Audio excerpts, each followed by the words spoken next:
In the quiet corners of his lonely apartment, Lucas felt like a ghost. The world outside, once vibrant and full of promise, had faded to a dull, monotonous gray. He had lost his way, adrift in a sea of silent days and empty nights. Each morning was a reminder of what he'd lost, a hollow echo in a life that felt devoid of purpose. One rainy afternoon, a thought, fragile as a whisper, entered his mind. What if I started looking for things to be thankful for? With a heavy sigh, he picked up a dusty notebook and wrote, "A roof over my head."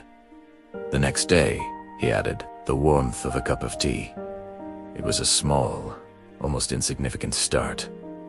A tiny flicker in his overwhelming darkness. A few days later, while walking home, he saw his elderly neighbor, Mrs. Evelyn, struggling with her groceries under the pouring rain. A moment of hesitation, then a new impulse took over. He rushed to her side, holding his umbrella over her and carrying her bags to her door. The gratitude in her eyes was a spark of light he hadn't seen in a long time. "Thank you, dear," she said, her voice like a warm melody. "You're a blessing."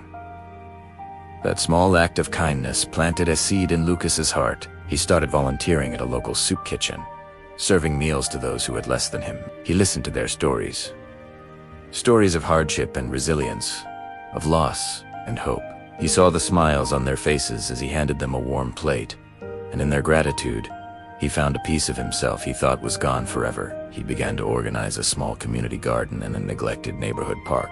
At first, he worked alone, tilling the soil and planting seeds. Soon, others joined, in a single mother with her 2 children, a retired carpenter, a group of teenagers. They worked together, their laughter and chatter filling the air. The once barren patch of land slowly transformed into a vibrant oasis of green. As the first flowers bloomed in the garden, Lucas looked around at the community he had helped build. The world was no longer gray. It was bursting with color, with life, with connection. He had found his purpose not in grand achievements, but in the simple, profound act of giving. In helping others, he had healed himself, discovering that the brightest hope is often found in the soil of gratitude and the warmth of a shared smile.